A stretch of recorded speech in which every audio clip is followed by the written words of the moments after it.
बोला है, ये हो गया अर्थ। अर्थ की सरफेस में एक ऑब्जेक्ट रखा हुआ है, ठीक है।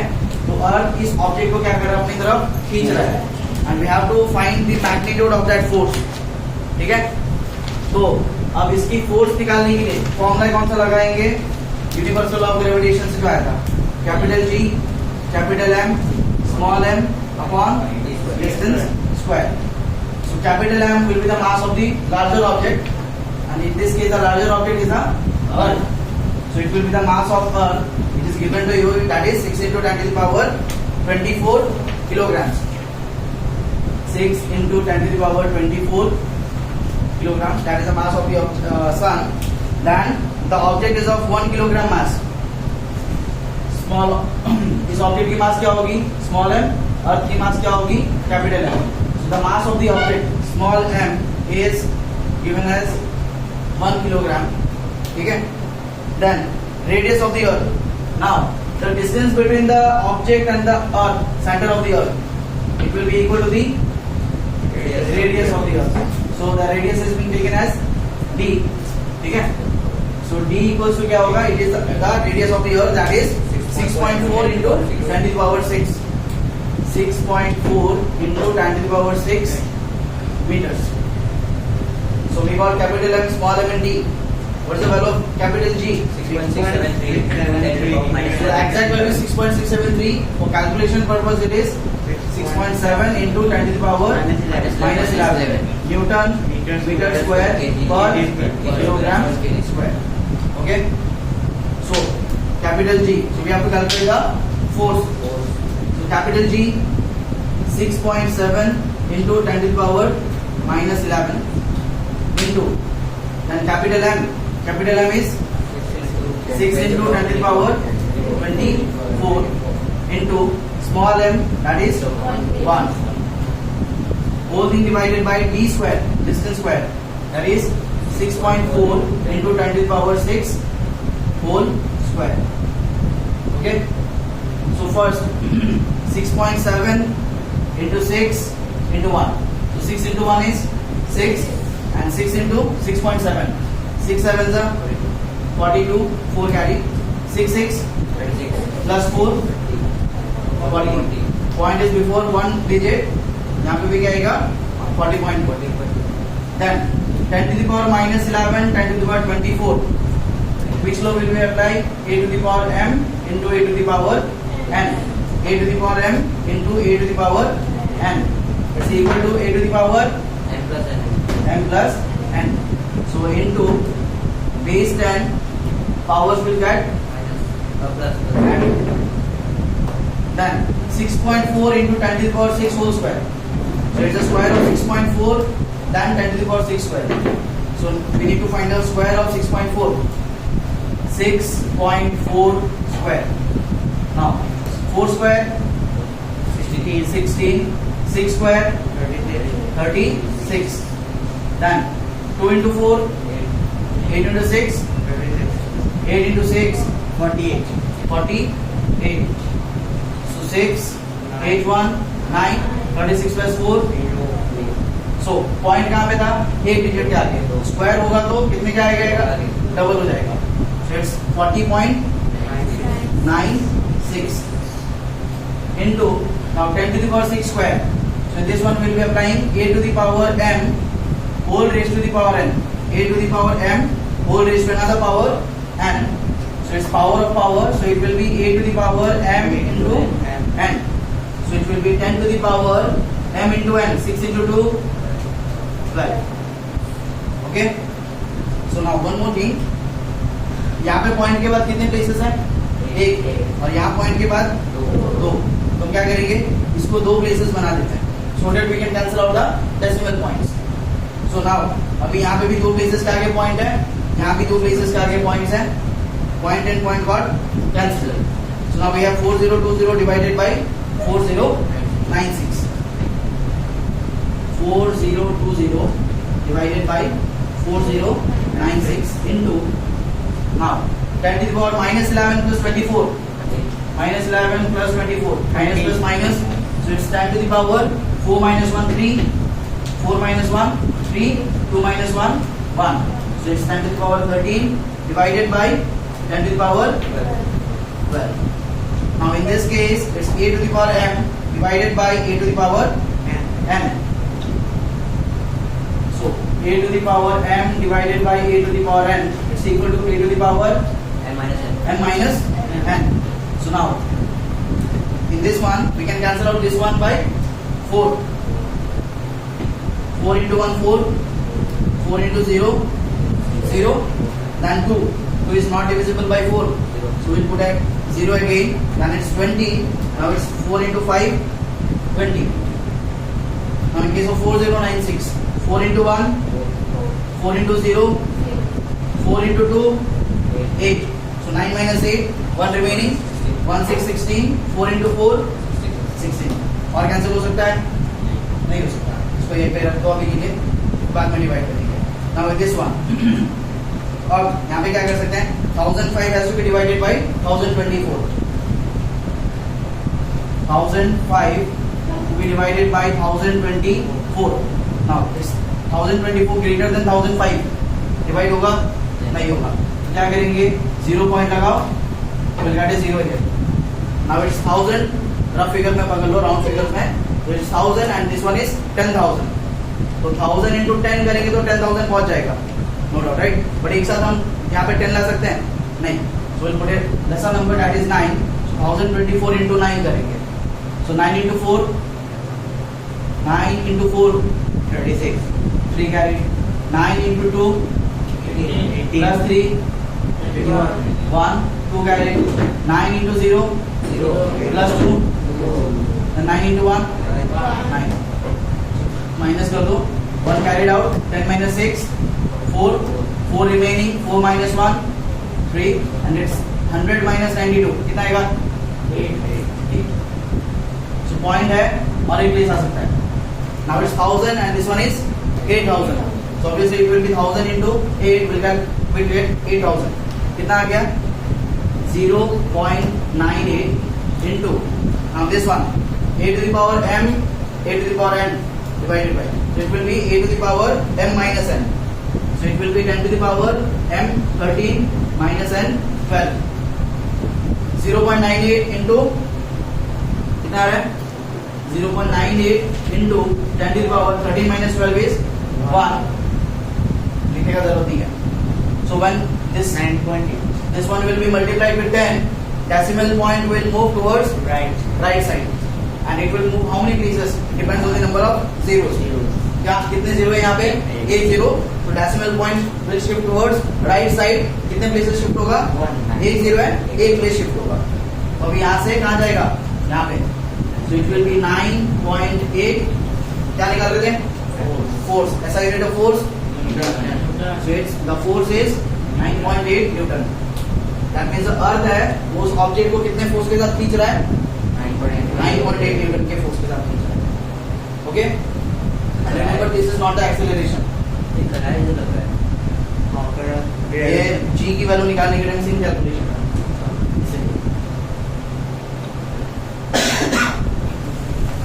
Then next, after the third one, go to question number 13. So now in this one, a ball is thrown vertically upwards with a velocity of 49 meter per second. Ball is being thrown upwards. ऊपर throw किया जा रहा है. So the ball is thrown upwards with a velocity of 49 meter per second. So that 49 meter per second will be the, क्या होगा? Ball को throw किया गया है. Initial velocity. So it is its initial velocity. So the initial velocity u is equal to 49 meters per second. Then calculate the maximum height to which it rises. कितने height तक ऊपर जाएगा? ठीक है. So let height equal to, अब देखो जो height ये ऊपर जाएगा, जितनी हाइट तक ऊपर जाएगा वो क्या है? It's actually the distance covered by this ball. ठीक है, जितना हाइट ऊपर जा रहा है वो उसकी क्या है? डिस्टेंस है. सो लेट द डिस्टेंस को हम क्या पकड़ लेते हैं? एस पकड़ लेते हैं. ठीक है, तो वो एस हाइट तक ऊपर जाएगा, मतलब एस जितना डिस्टेंस वो ऊपर जाएगा वो उसकी हाइट है. ठीक है, मान लो मैं एक बॉल को थ्रो कर रहा हूँ, तो वो बॉल जितना, अगर मान लो वो बॉल 10 मीटर्स की डिस्टेंस कवर कर रहा है, that means it is going up to a height of 10 meters. अगर वो 5 मीटर की डिस्टेंस कवर कर रहा है, दैट मींस वो बॉल कितने ऊपर जा रहा है, कितने हाइट तक जा रहा है, 5 meters. The height attend by that object will be equal to the distance covered by the object. So let the height be s। After that और क्या निकालना है, तो total time it takes to return to the surface of the earth. अब gravity है, जो भी चीज ऊपर जाएगी दोबारा क्या होगी। तो क्वेश्चन ये है कि यहाँ से बॉल को ऊपर भेजा जा रहा है, अब ये बॉल दोबारा क्या होगी, दोबारा नीचे भी जाएगी। तो इस बॉल को ये ऊपर जाके वापस नीचे आने में कितना टाइम लगा, टोटल टाइम वो निकालना है। ठीक है, so time equal to T. तो हमें यहाँ पे क्या चीजें निकालनी है, दो चीजें, एस और टी। अच्छा, अब यहाँ पे क्वेश्चन में तो हमको एक ही चीज बताया वाला यू, लेकिन हमारे पास जो इक्वेशंस है उन्हीं को यूज करेंगे। 3 इक्वेशंस है हमारे पास। ठीक है, क्या क्या इक्वेशन है, v equals to u plus 80, that's the first equation. Second equation, s equals to u plus half 80 square. Third equation, twice as equal to v square minus u square. But remember I told you that in case of gravity, acceleration will be equal to small g. That is acceleration due to gravity. बस इतना change होगा यहाँ पे।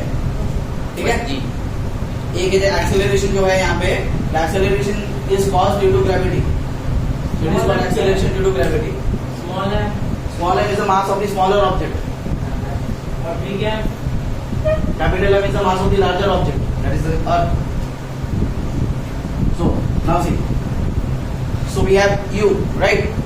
Now tell me, if it is its initial velocity, at this point the velocity of the object will be considered as the initial velocity. Now at the maximum height to which it rises, the velocity at this point will be its final velocity. So what will be its final velocity at this point? v, 0, because after reaching the maximum height the object will stop there, right? So जैसे ये object है, ऊपर गया वापस नहीं जाए, so after reaching its maximum height, जब throw किया गया था एक वेलोसिटी के साथ थ्रो किया गया था, and with that velocity it was rising up. लेकिन जैसे जैसे ऊपर गया इसकी वेलोसिटी क्या हो रही थी, डिक्रीज हो रही थी, and after reaching a certain height इसकी वेलोसिटी कितनी होगी, 0. So at that point वो उसकी मैक्सिमम हाइट थी। मान लो ये ऑब्जेक्ट यहाँ से इस लेवल से इधर तक जा रहा है, it is the maximum height attend by the object, and after reaching this height object की वेलोसिटी क्या हो जाएगी, 0. ठीक है, so at the highest point the final velocity of the object will be 0. So in this case also the final velocity of the object is 0 meter per second. And after that जो भी object अर्थ में है, ठीक है, उसको कौन खींच रहा है, gravity. So that means acceleration is produced by due to gravity, and the acceleration due to gravity, that is small g, it is fixed for all objects. सभी ऑब्जेक्ट्स के लिए स्मॉल g का वैल्यू क्या है, fixed है, and it is equal to 9.8 metre पर second square. तो हमें u मिल गया, v मिल गया और g मिल गया. So first we need to find s. कौन सा इक्वेशन लगाएंगे यहाँ से, जिसमें देखो v u g तीनों यूज हो रहा है, s आ रहा हो. सेकंड में v का है, सेकंड में तो v है ही नहीं ना, उसमें तो टाइम है, t है, टाइम हमारे पास नहीं है, टाइम को हमको निकालना है. म्यूजिक का third equation. So first part will be done, that is the maximum height will be taken out by the third equation. By third equation, it is equal to twice gs is equal to v square minus u square, and we need to find s. हमें s निकालना है, तो क्या करेंगे, twice g को यहाँ भेजेंगे. ठीक है, so now it will be equal to small s, that is the distance, equal to v square minus u square divided by twice g. अब हमारे पास देखो v, u और g तीनों के वैल्यूज हैं. v का वैल्यू है 0, u का वैल्यू 49 और g का वैल्यू 9.8. क्या आएगा, s equals to v square, v कितना है 0 square minus u 49 square whole divided by twice g, that is 2 into g, and g का value 9.8. Now one more thing, see gravity, acceleration due to gravity is of two types, positive and negative. Now remember this thing. These are the two directions in which small g can act. And since acceleration is a vector quantity, it is magnitude as well as direction. So gravity acts towards gravity is a downward force. So if the object is moving downward, that is, if the object is going towards Earth, acceleration due to gravity is taken as positive. ठीक है? जब object अर्थ की तरफ जाएगा, gravity क्या होगी? Positive माना जाता है, टुवर्ड्स ग्रेविटी. अगर ऑब्जेक्ट ग्रेविटी की तरफ जा रहा है, it will be plus G. And if the object is going away from gravity और against gravity, the acceleration will be taken as negative. Okay, so in the first case we are not considering this one for the time being. We are just finding out the height attained by this object, कितने height तक जा रहा है. उसके लिए हम ये वाली मोशन को देखेंगे. अब ये वाली मोशन जब ऑब्जेक्ट कर रहा है तो देखो कि वो टुवर्ड्स ग्रेविटी जा रहा है और अगेंस्ट ग्रेविटी जा रहा है. Against. So the object is going against gravity, so g will be taken as negative. So g की वैल्यू क्या आएगी? -9.8. So it will be -9.8. minus 9.8 को 10 ले सकते हैं, बट इन दिस केस देखो 49 टू 98 होता है. That is why I am taking G S 9.8. ठीक है. See when the object is going towards gravity, gravity जो है वो किस तरफ लगती है? ऑब्जेक्ट को किस तरफ खींचती है? नीचे. So if the object is going towards gravity, अगर ऑब्जेक्ट ग्रेविटी की तरफ जाए, small G that is acceleration due to gravity is taken as positive. ठीक है. And if the object is going away from gravity, it is taken as minus G. तो जैसे rocket जाता है वो माइनस में जाता है. यस. जो भी ऑब्जेक्ट ऊपर को जा रहे हैं, जैसे एरोप्लेन टेक ऑफ कर रहा है, रॉकेट टेक ऑफ कर रहे हैं, in that cases G will be negative. और मान लो जब प्लेन लैंड कर रहा है, लैंड करने के लिए क्या आ रहा है? इट्स कमिंग टुवर्ड्स ग्रेविटी ना. स्पेस शटल भी आके लैंड करते हैं. ठीक है. इन दैट केस वो क्या आ रहे हैं? टुवर्ड्स ग्रेविटी आ रहे हैं कि अगेंस्ट ग्रेविटी जा रहे हैं? लैंड करने के time they're coming towards gravity. In that case g will be positive. Sir उस समय तो उनका खुद का अलग एक्सेलरेशन होता है ना. वो acceleration ना, the acceleration by which earth is pulling it towards itself, that acceleration is called acceleration due to gravity. That g will be, that gravity acceleration produced by gravity will be positive if the object is going towards gravity. Okay. Now so 0 square 0 minus 49 square. So I can write it as 49 into 49. Okay. और 0 से minus हो रहा है, ये minus में ही रहेगा, 0 की तो वैल्यू नहीं है. और नीचे मेरे पास क्या है? 2 into minus 9.8. Now see, so this 9.8, I can write this 9.8 as minus 98 upon 10. लिख सकते हैं. अब 10 को मैं कहाँ ले जाऊंगा? ऊपर. So minus 49 into 49, 10 ऊपर गया into 10 whole divided by 2 into minus 98. Minus and minus got cancelled. ठीक है. Now 49 into 2, it's 98. ठीक है. After that 2 into 5, कितना आ गया? 10. So now it is 49 into 5 divided by 2. So 49 into 5. 49 into 5. So take 49 into 5 है. So I can take 49 as 48 plus 1. Right? So 5 into 1, 5. 48 into 5. Whenever an even number is multiplied with 5, जब भी कोई even number 5 से multiply होगा, just take half of that number. 48 का half, 4 का half, 2, 8 का half, 4 and add a 0 in the ending. ठीक है. So it will be equal to 240 plus 5, 245. 245, 4 divided by 2. जब भी कोई इवन, देखो 49 was an odd number. Odd number को 5 से मल्टीप्लाई करना है, तो ऑड को कैसे तोड़ दिया हमने? इवन प्लस ऑड में तोड़ दिया. ठीक है. तो 5 into 1 5 आ गया. अब ये बचा मेरे पास क्या? Even number. इवन नंबर जब 5 से मल्टीप्लाई होता है, हमें क्या करना है? मल्टीप्लाई करना ही नहीं है. क्या करो? जो इवन नंबर उसका सीधा हाफ कर दो. इवन नंबर डिविजिबल बाय 2 होता है, कोई भी इवन नंबर. इवन नंबर 2 से डिविजिबल होता है, इजीली 2 से डिवाइड हो जाएगा. ठीक है. 4 का हाफ 2, 8 का हाफ 4 और लास्ट में क्या लगा देना है? 0.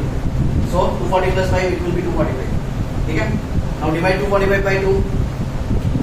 2 सर्कल काटेंगे 2 into 1 2 आ गया, then 4 2 into 2 4, then 5 2 into 2 4, 5 minus 4 1 is not divisible by 2, क्या लगेंगे point, then it will become 10, 2 into 5 10, क्या निकाल रहे थे हम s, that means we are finding the distance, ठीक है, तो distance है तो किसमें आएगा यूनिट मीटर में रहेगा. So the maximum height to which the ball will rise, it will be 122.5 meters. 122.5 meter ऊपर जाएगा ball. Okay. Then after that we have to find the time taken. Now another concept comes here. See, we have to find the total time taken. That is, ये ऊपर जाने में कुछ time लगने वाला है और इस ऑब्जेक्ट को वापस नीचे आने में भी कुछ टाइम लगने वाला है, राइट? ठीक है. तो इसमें ऊपर जाने वाले टाइम को क्या कहते हैं? It is called the time of accent. Time of accent मतलब नीचे से ऊपर जाना. एसेंडिंग कैसे होता है? एसेंडिंग डिसेंडिंग, ठीक है. तो एसेंट में क्या होता है? ऑब्जेक्ट नीचे से ऊपर जाता है, तो नीचे से ऊपर जाने में जो टाइम लगता है that is called the time of accent, ठीक है. उसके बाद ऑब्जेक्ट फिर क्या करता है? ऊपर से नीचे आता है and that is called the time of descent. And always remember that the time of ascent is always equal to the time of descent. ठीक है. तो अगर हम टाइम ऑफ ascent निकाल पाए उतना ही टाइम हमको descent मतलब ऊपर से नीचे आने में लगेगा. तो दोनों टाइम्स को मिला के हमको क्या मिल जाएगा? Will get the total time. ठीक है. अब टाइम के लिए हमारे पास इक्वेशंस दो आते हैं. थर्ड इक्वेशन में तो टाइम का जिक्र है ही नहीं. So we have the first equation that is v equals to u plus at and a will be in this case it will be g. ठीक है. Then in the second equation we have s equal to ut plus half gt square. तो अभी देखो हमारे पास इस case में क्या है? u है, v है और s है, राइट? और क्या है हमारे पास? g है. क्या हम ये फर्स्ट वाला इक्वेशन लगा सकते हैं जिसमें v, u और g आ रहा है? उससे हम टाइम निकाल सकते हैं, right? So we can find the time of ascent and that time will be equal to the time of descent. दोनों को ऐड कर देंगे, will get the total time. So we are using the first equation. Okay, by first equation, ठीक है. क्या होगा? v equals to u plus g t. So we have to find the time. ठीक है. क्या निकाल रहे हैं हम? टाइम. उसके लिए क्या करेंगे? u को ला देंगे और g को ला देंगे. तो u आगे क्या हो जाएगा? नेगेटिव. u इधर आगे so v minus u और g इधर आगे क्या हो जाएगा? g मल्टीप्लाई हो रहा है वहां पे t के साथ, यहाँ आगे divide. So v minus u by g will give you the time and this time is the time of ascent ta. ठीक है. इसमें जो टाइम लगने वाला है इसको क्या मान लेते हैं? ta and time of descent को मान लेते हैं t मान लेते हैं. So we are finding the time of ascent that is ta. Okay. So now v, what is the value of v? 0 minus u 49 divided by g. What's the value of g? While ascending, जब ये ascend कर रहा है, it's moving against gravity. So g will be taken as negative minus 9.8. So you can take it as 0 minus 49 and minus 9.8 can be written as 98 upon 10. Minus and minus got cancelled. 10 ऊपर जाएगा, ठीक है. तो क्या हो जाएगा? Time of ascent is equal to 10 ऊपर गया तो क्या होगा? 49 into 10 divided by, so 49 into 2 98, 2 into 5 10. तो time of ascent is 5 seconds. ऊपर जाने में 5 seconds लगे टाइम ऑफ एसेंट, तो नीचे आने में भी 5 seconds लगेगा, ठीक है. सो time of ascent is equal to time of descent equal to 5 seconds. So what will be the total time? Total time will be the sum of time of ascent plus time of descent. So total time is equal to time of ascent plus time of descent, that is 5 plus 5 equal to 10 seconds. ऊपर जाने में 5 seconds लगे, नीचे आने में 5 seconds लगे, total time कितना लगा? 10 seconds. Clear है?